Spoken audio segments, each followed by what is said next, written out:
Hello, friends. I'm going to move my notes over to this screen so I can see them.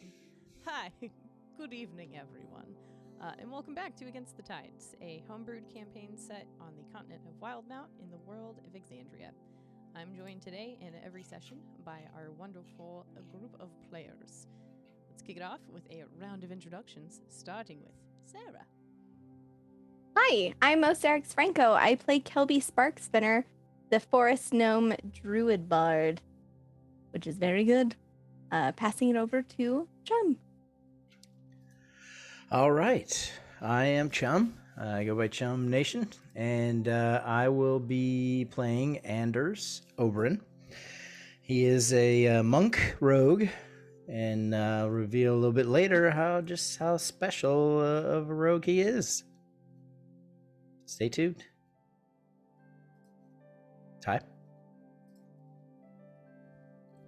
That's me. I thought I was last.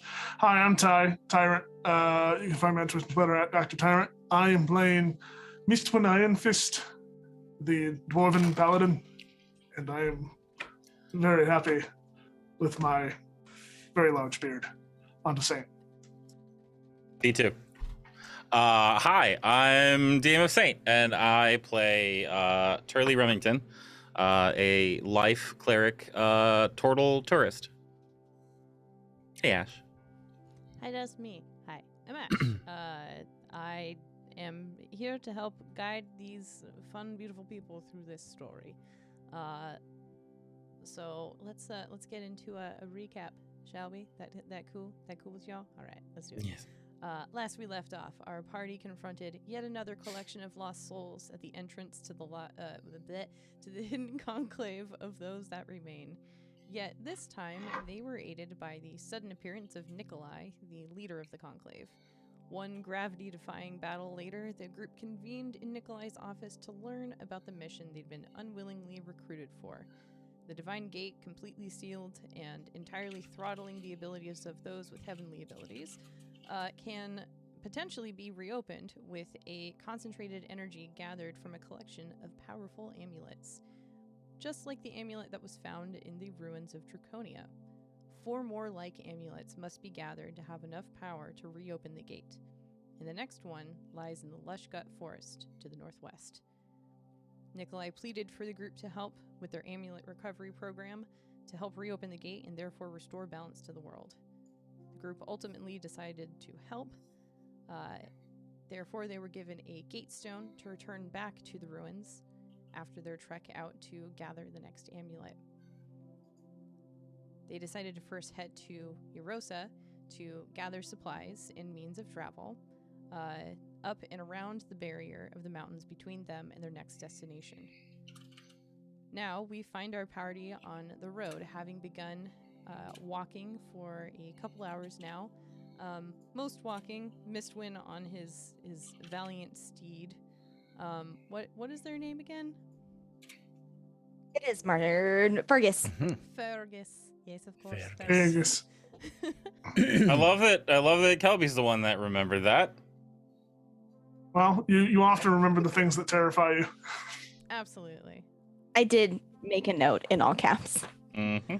Fergus. So you guys have been on the road for a while now. It's probably been like 3-4 hours at this point.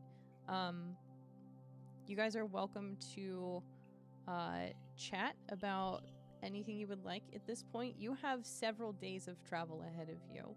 This would have been laid out to you in the discovery of the next town nearest the ruins here. I don't know that I've explicitly told this to the audience or not, but I do this fun thing with the players in between each session where I'll send them a prompt for them to either role play back. This is all via Discord and text chat kind of a form, but to help understand their backstories and to help guide them towards certain, what am I thinking here? Thoughts and ideas for how to tackle the next imminent thing in this story. Sometimes they're given a bit of a bane. Sometimes, more often than not, it's a bit of a boon. So you guys are welcome to bring in anything that you have talked about during that. You don't have to. It is up to you whether or not you would like to include that information. But yeah, you guys are on the road. What are you doing? I think Turley, with his head mostly kind of down and lost in his thoughts, just kind of enjoying the travel on the road, would probably be toward the front at the beginning, at least, to lead us along the path. I know that it's a semi-established path, yes? Relatively. It's not like a full-blown road. It's more, Right. you know, those like trekked paths in a Mhm. forest where people have walked multiple times Yeah. in order to create a path. It's basically like that. Yeah, I'd say like Turley's definitely like walking along, and then every now and then he'll just kind of put his like staff out and touch a root that he's worried that other people might not have noticed, so they don't trip over it. But he's kind of lost in his thoughts walking along. Okay. This is very good. This is very good.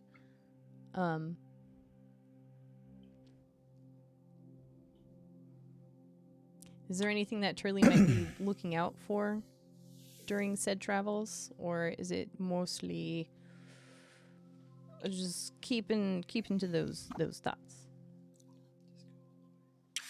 I mean, it's keeping to those thoughts for the most part, because I mean, unless something comes out, this is just travel to him. This is just going from one place to another.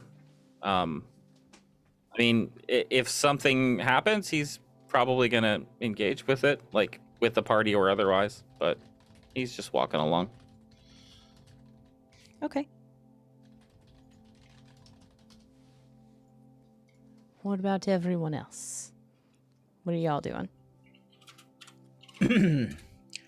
Anders would be paying attention to the environment. So we've been told that, you know, things are all going crazy and haywire and things like that. And we've seen those glowing orbs and the monsters that come from them and things like that. So just trying to observe the environment, you know, the sky, the trees, the grass, you know, any wildlife, anything that, looking for things that would seem abnormal. Okay. Mistwin will spend most of its time reflecting. I think he gets drawn away a bit by his own thoughts. And well, he keeps a keen eye out because he's used to traveling in dangerous areas. He almost has this like haunted look on his face sometimes if some of you peer over at him, but kind of keeps to himself a bit, at least in the first half day or so of journey. Just riding on top of Fergus just being a big slobbery mess, kind of like fur over his eyes, looking around, shaking his head to and fro, probably splashing slobber on people as we ride along. But yeah, I don't know. I think Mistwin is mostly just, at least in this first stint of travel, is a bit to himself. Kelby would be giving Fergus a wide berth until Fergus has proven himself to be trustworthy. And as such, she would be a little bit more like,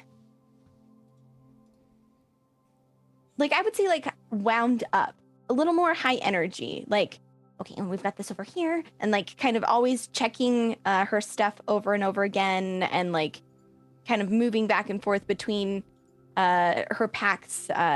If there's ever like a moment where she's just sitting, she'll see, you know, her tapping a beat with her foot or fidgeting with her instrument, kind of a lot of nervous energy as we begin this like new trek.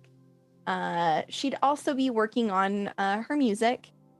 She'd play one song in particular quite a lot. She wouldn't sing at all, but it's almost like she's trying to remember it. Kind of she, funneling. Okay, all right. Well, and then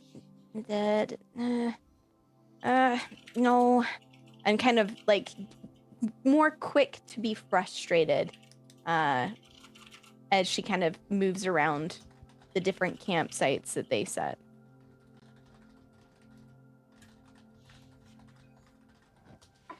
Okay, very good.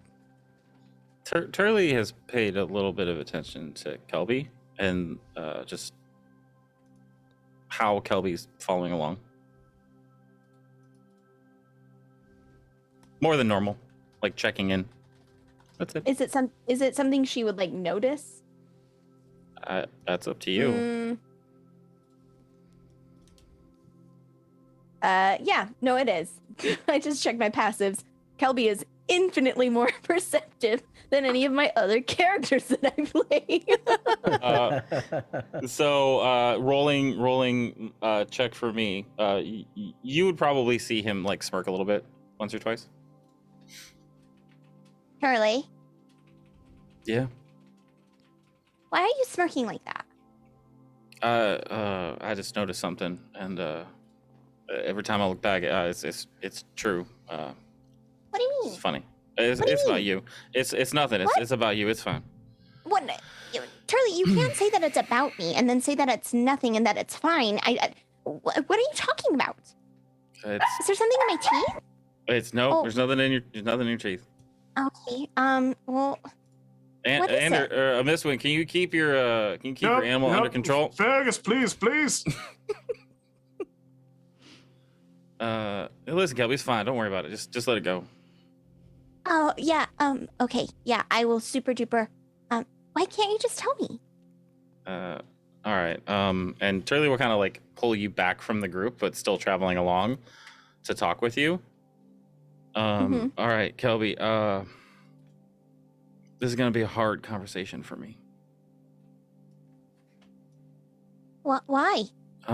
It's just awkward and it's really difficult, and I just need you to know it's not easy for me to have this conversation with you. And so please bear with me and help me get through it. It'll be easier that way. Oh, okay. Right. So I noticed that you're a little person. I mean Kelby. that's inappropriate. No, I did not mean that. I just meant like you're littler than me and littler than them. Like you're just small. Yeah. Yeah, You're just now noticing? Well, listen, you got like short legs, and it's not like it's like a disability or anything, but like it's not as long as this is awkward. Okay, listen. I just noticed that you have challenges that the rest of us do not have. Uh-huh. Oh, that's not good either. No, see, this is not a conversation that's easy to have.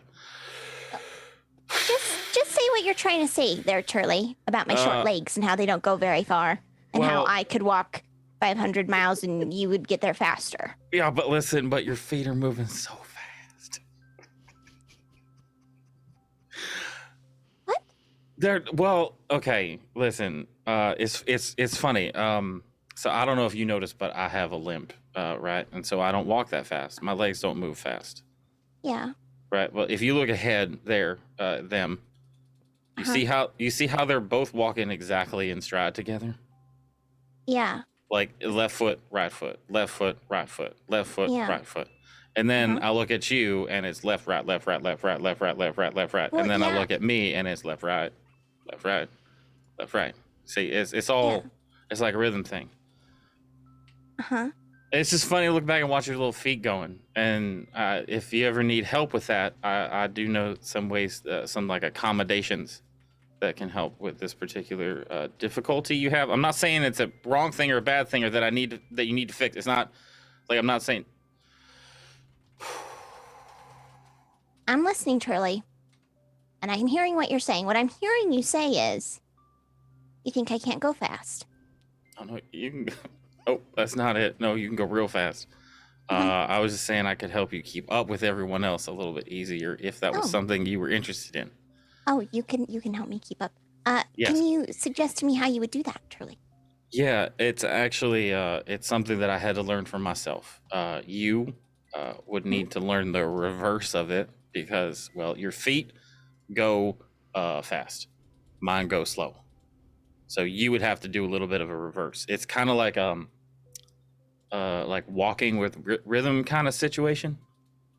It's just a certain kind of technique to match up with what the regular walking goes, right? And then it's like a counting method for you to go to like match your gait up with theirs. Okay, I can teach it to you if you want. Are you talking about like just like marching beat? Kind of, yeah.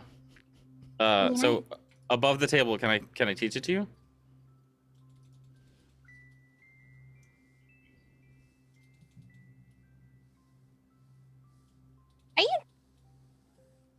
Are you fucking around with me, Turley? Absolutely not. Okay, yeah. Teach me. Cool. That's all I wanted to do to start with. I've taken up too much time. Turley's now teaching Kelby the walking method he knows. At the same time, you can see Mistwind up ahead kind of look back at the two of you, and like look past you, and then look down at the ground, like a quizzical look on his face. And he looks over at Anders. Hey, Anders. Hey. I think I've noticed a problem. You don't think anyone would be following us, do you? I mean, I don't think anyone could be following us. Who would be following us? No one knows where we were or even that we're here. I don't know, but if we ever get followed, I think we may have to do something about our tracks.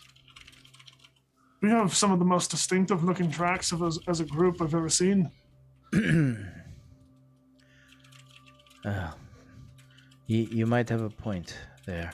I mean, there's a human, there's a quadruped, there's fast, tiny feet, and there's one heel deeper than the other.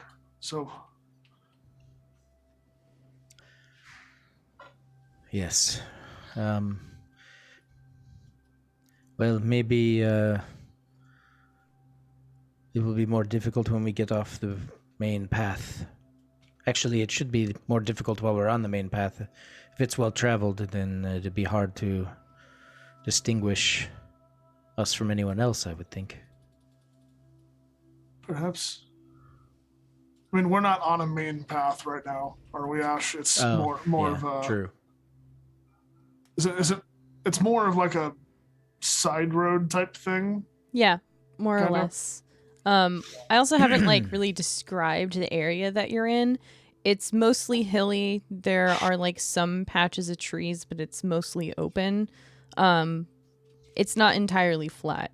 Eventually you'll come across like a forest and you see that way off in the distance. It's a little bit lower in this valley. But it is wide open. It is overcast. It is cold. There is like a light frost on the ground as well. Even with it being midday and the sun being as high as it is, you can only tell that because of how fucking bright it is. You know how like overcast makes it just 10 times brighter? It's basically what it is. There's like light patches of snow everywhere. Yeah, that's the kind of scene that you have around you. The swirling masses of lights are still there, yes? They're everywhere. Not on the path yet, but you do see them off in the distance. in every direction. Anders, we've traveled forward in time quite a bit. Do you have anyone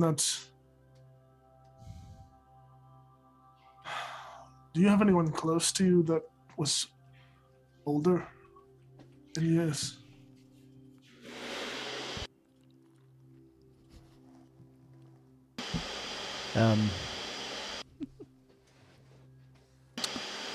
Yes. I've been thinking about that a lot lately. Actually, my great grandmother was still alive when we left. I fear she cannot still be alive. But my parents and my brothers should still be fine, I think. Although they would be much older. Well, I'm sorry about your great grandmother. Thank you. This may seem odd, but in our current circumstances, I hope she passed before the gates closed. Me too. But I doubt it. She was very tough. I have the same worries about some of my family. We'll see what happens. Hopefully, if we get all of these amulets, and we open the gate and stop whatever is happening, hopefully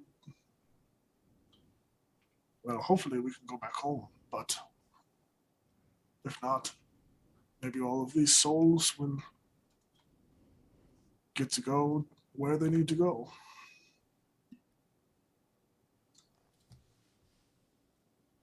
We'll see. Anyway, watch out for that log. That is an interesting thought, though, about going back. I mean, is that even possible? Or is this just our life now? I don't know. Pretty sure it's our life now. That's what I also think. He calls from behind. Charlie, What? once all of this is over, if you could go back, would you?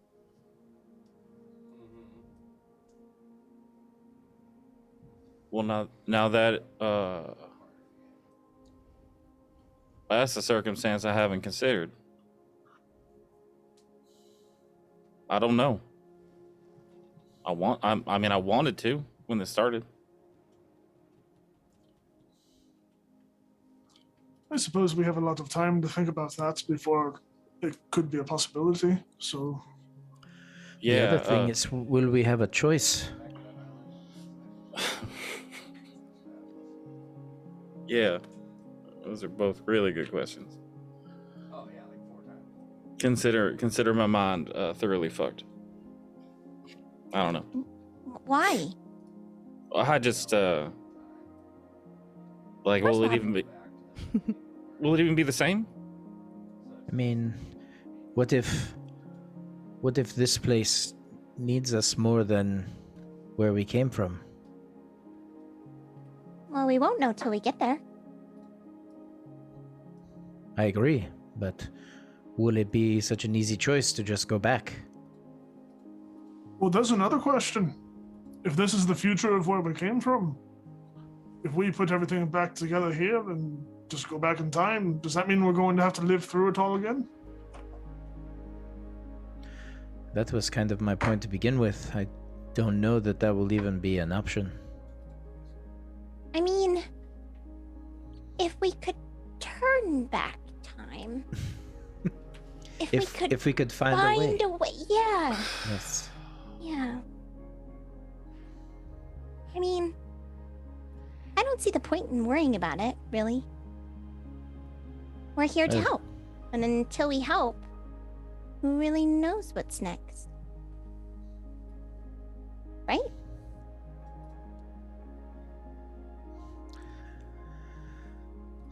It's true. Yep. Well, I'll tell you what. We can't go back. At least we have each other. That's true. Is that more slobber? Fergus, that's disgusting. He's just like running down his chest and then his paws, and he's just looks back at you and shakes his head. Hmm. He's a good boy. Hopefully you come around. Now listen, his mouth is cleaner than yours. Aye. You don't fucking know what you're talking about, all right? So how about you just shut the fuck up? I'm literally the one person in this group who does know what I'm talking about when it comes to cleanliness and hygiene. Aye. What's that supposed to mean? It just because of the medicine. I heal. Jesus, fuck. I don't know who he is, but oh my god.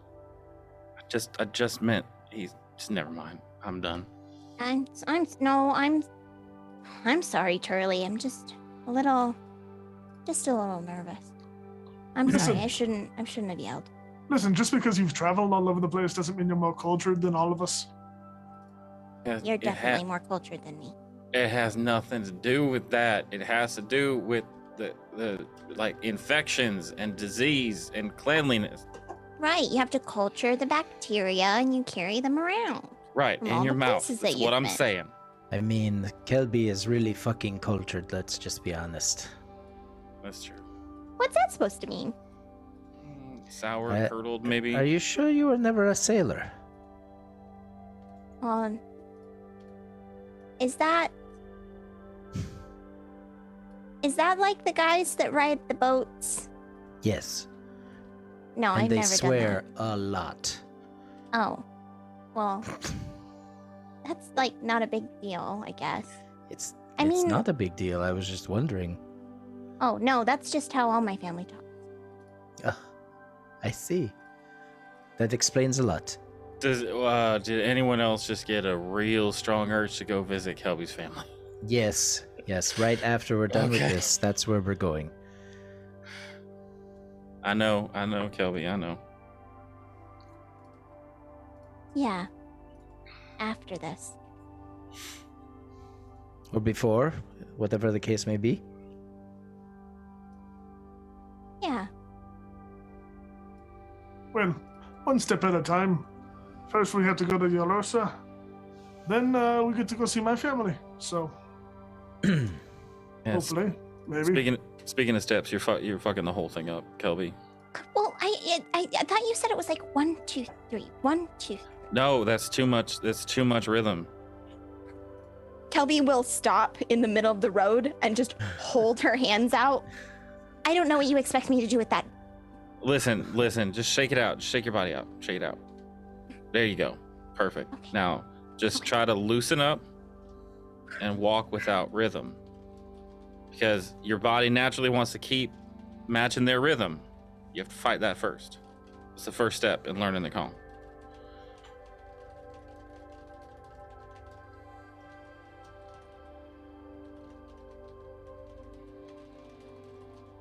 You okay, Kelby? Just don't know if I can fight it any longer, you know? He's got to feel the rhythm. It's kind of like music. But like not. It's like anti-music. Mm-hmm. Okay. All right. Okay. And Kelby will continue to practice the Kong. Mm-hmm. The what? That's the step, the rhythm I'm teaching her.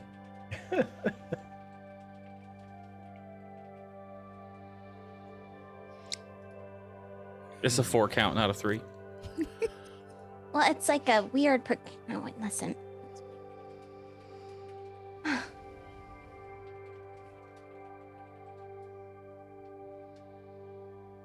All right, onwards and sideways. Turley moves forward. Kelby will sneakily cast Longstrider on herself when Turley's not looking to make it look like she got really good at it. Hang on.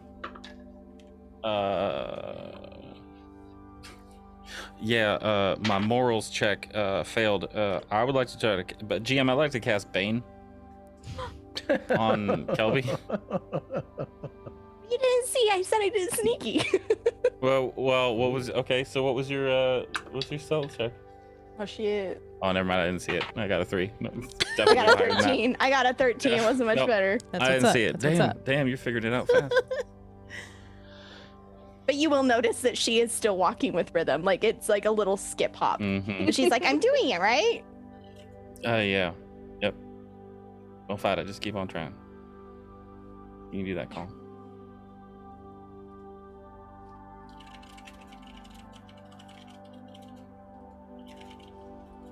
God, my fucking microphone just wants to like stay there, I guess. Sure. Unfortunate. Yeah.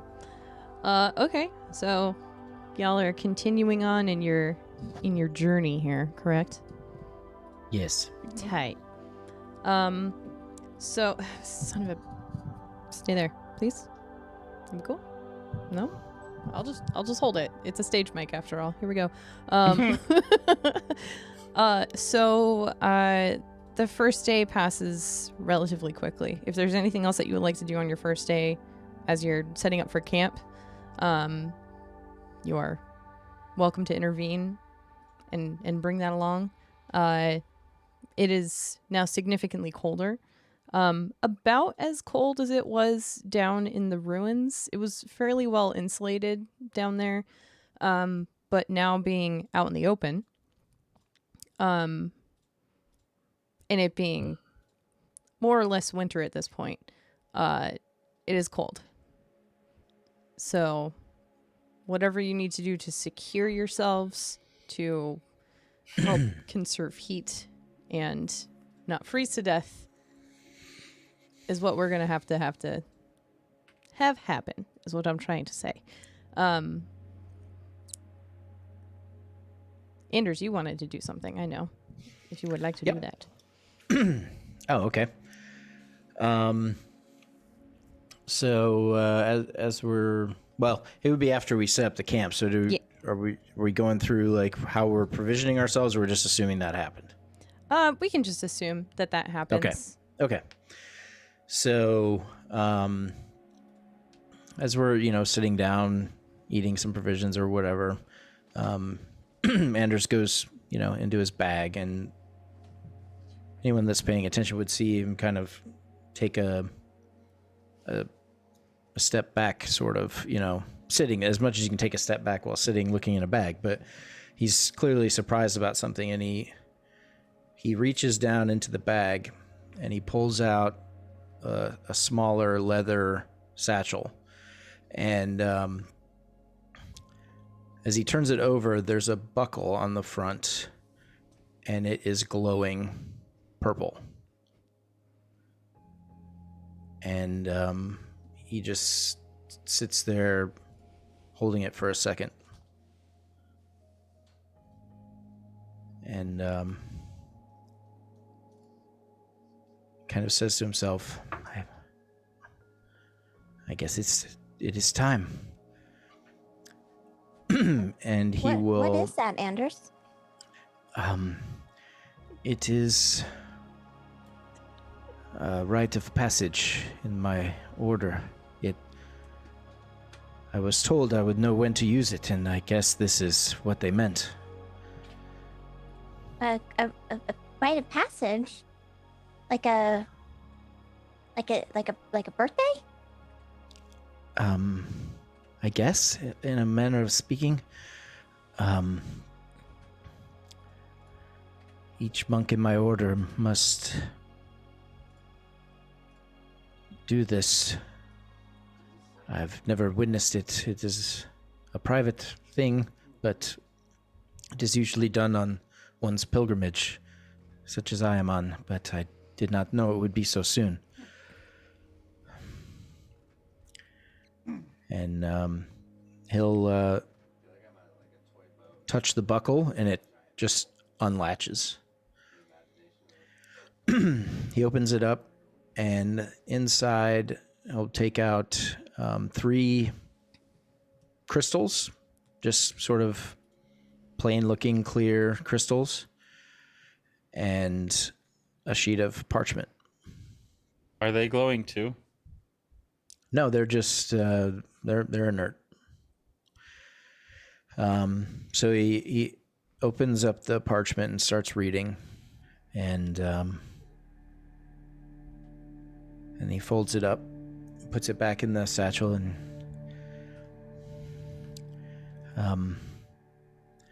if you will bear with me for a few moments, and he'll set the 3 crystals down in a triangle in front of him with the apex, the point, the single end pointing towards him and the other 2, away from him.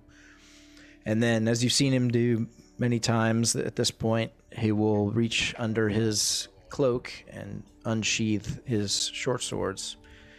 Very finely crafted but plain short swords, and he'll put them down on the ground next to him. And then he'll kneel down and close his eyes. And he says, "Shrouded we are, in shadow we fight, faithful to the order and what it deems right. To our blades, our souls we bind, maintaining balance for all, in kind. To this oath I swear to be true, or my soul will certainly come due." And as he says this, as he completes the incantation, the crystals that are just laying on the ground suddenly stand up. They begin to glow with a bright purple glow, and they elevate to about Anders' standing height. In the center, a purple orb starts growing, and out of that orb, 3 tendrils to each crystal. And then the 2 crystals at the back fire out 2 purple beams onto his swords, and the crystal that's in front of him shoots right into his forehead, lifts him up off the ground, and then everything gets brighter and brighter. And then in a flash, it's gone. And Anders is kneeling where he was. The crystals on the ground. Actually, the crystals are gone, and his swords are gone.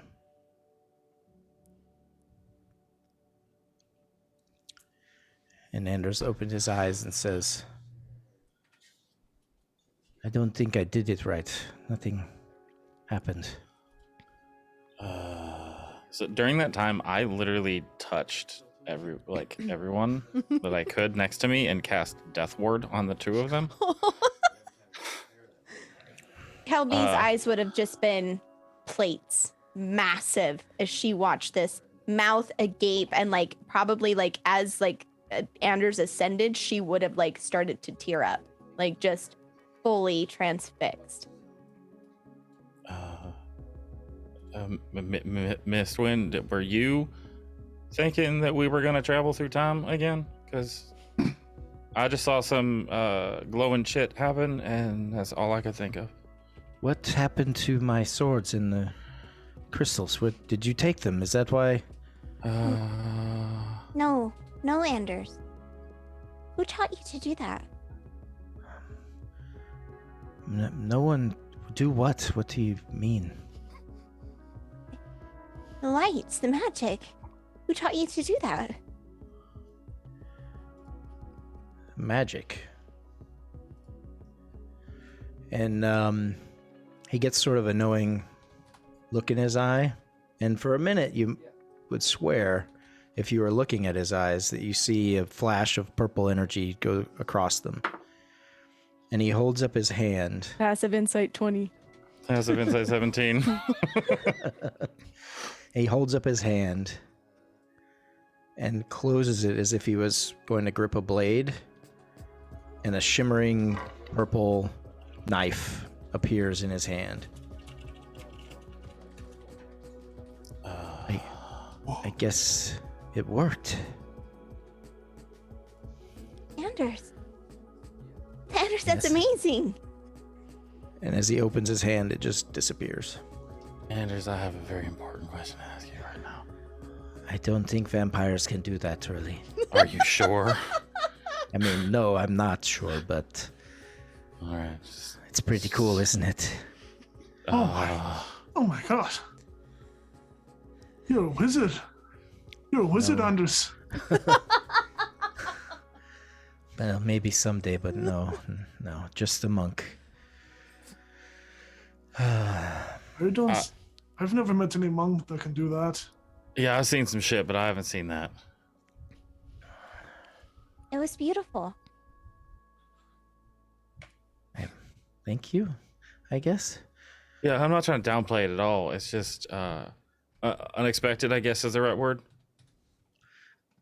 I agree. I wish I could remember it. You don't remember any of it.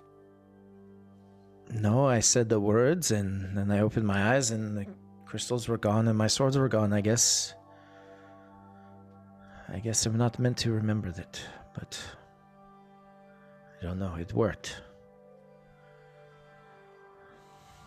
Kelby, when you saying like you're not meant to remember it, Kelby will get noticeably like upset and her brows will furrow. And she'll like look around the clearing. We're always meant to remember the beautiful things. I don't know. Maybe this is just the beginning of my journey, so maybe in time the reason will be revealed. Maybe. Kelby will walk forward and grab one of Anders' hands with both of hers and squeeze it really tight and look up at him. I'll help you remember. I'll help you remember. Thank you. I know you will. Anders, do you mind Yes. bringing the blade back out for me?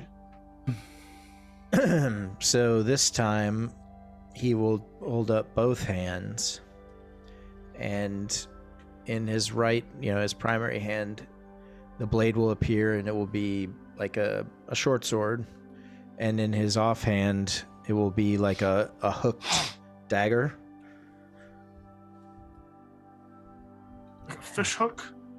No, more Yeah, like sort fangs. of. Yeah, like a velociraptor fang, or a claw.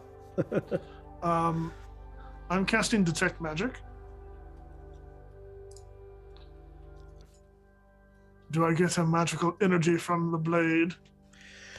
So they are psionic powers. I don't know if those Fuck. register as magic, so I don't know. I don't know would the be answer. able to.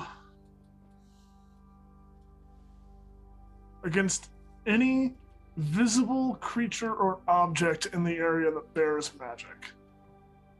Yeah, I mean, I suppose it would. Yeah. Okay. Second thing. All right. Could you please poof him away for me? And he just opens his hands and they disappear. He's not a circus clown for your But- amusement. but What are you wait. doing? Wait. I mean, that's pretty There's cool. I no like there's no doing more it. there's no more magic, right? No, you wouldn't. He's not inherently magical. It's not like he's just exuding. No, this is interesting. That means that wasn't just an invisible thing. Anders, you can summon these things and make them go away. Yes, That'll come in handy if can. we ever get captured. yes, it will. I mean, some of us don't need magical blades to duke it out with our captors. Some of us wouldn't get captured in the first place, but it could be a good tactic. But you would all like them, though, wouldn't you? Be honest. It would be good. It would be cool. Wait a minute. Can you teach me how to do that? I'm not sure how I did it. So it is just something that my order does. What's your order? You That set is a for another tone. time. Oh.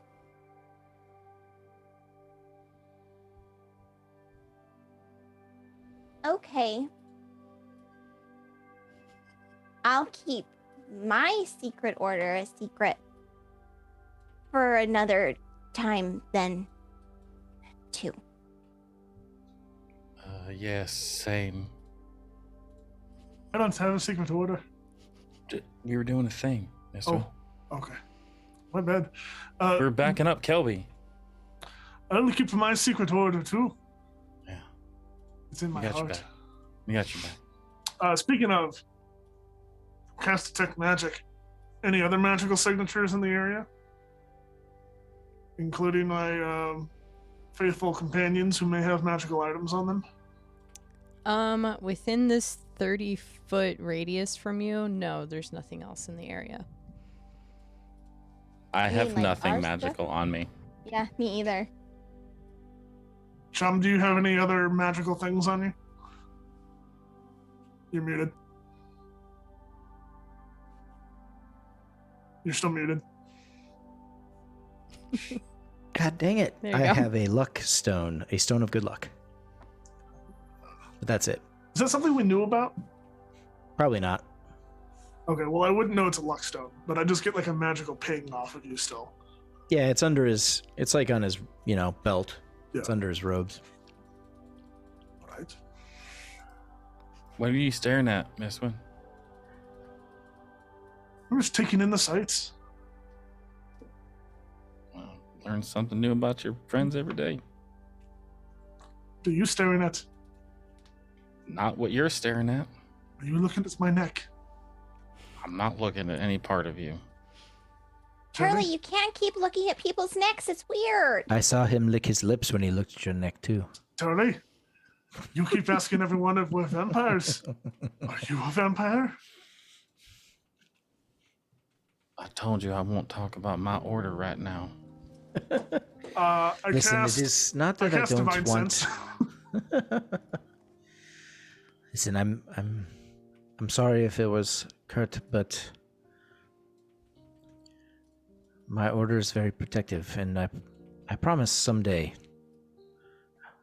maybe sooner than they would like, I will tell you about them, but not right now, please. You promise? I promise. I promise. That's good enough for me then. Are there any fey fiends or undead within 60 feet? So, sorry, celestial fiends or undead? No, there are not. Good check.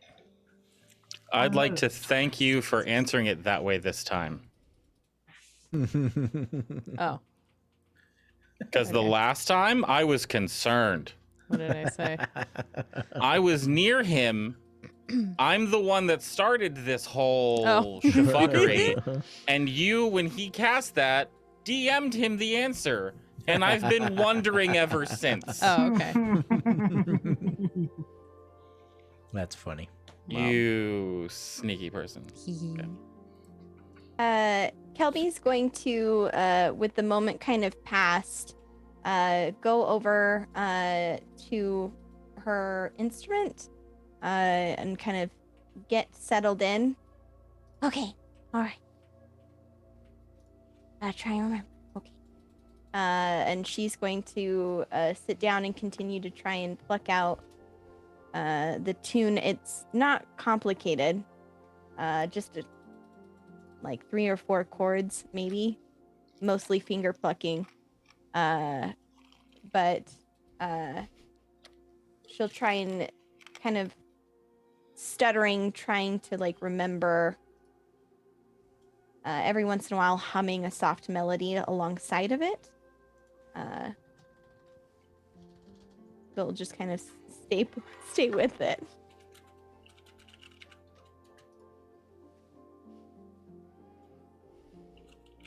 Kelby, can you roll a performance check for me? Yes. Also combine that with a history check to see this fucking Ooh, microphone. okay. I'm gonna throw it out the window. How easily you remember this tune. Ooh, okay. Performance, that's a 19 plus 9 with the ash dice. Best dice. And then history is a 14 plus 2, so a 16. Okay. Yeah, as you said, this tune is not a complicated one, so it is easy to recall. You find yourself kind of noodling on it as you're like situating yourself into a comfortable position. There's one part of the tune that is like historically the hardest for you to remember. It's got like some sort of lilt in it that just didn't really stick very well. But just as you like start to drift off, it comes back with like muscle memory and kind of pulls you out of you falling asleep for a minute. You can now recall it as easily as the rest of the tune. Oh, okay, yeah. Oh gosh, okay, yeah. Oh, yes. And Kelby gets very excited about remembering the song. And will Okay. and sit down and start playing it softly at first. It will, as she does, she'll cast Minor Illusion. And you'll hear like a soft drum beat behind it. That will repeat the same pattern over and over. She'll then cast Druidcraft, like almost without thinking. And like there will be like just the slightest like puffs of wind that like brush through her hair as she sits very intently humming along to a tune that like is peaceful. It's serene. It's not her. Typically her songs have a little bit of jaunt to them, a little bit of showmanship. This one's very plain. But Kelby, seeing her perform several times over, you'll see that she is more invested in this performance than she's ever been in any others. As she continues to play the song.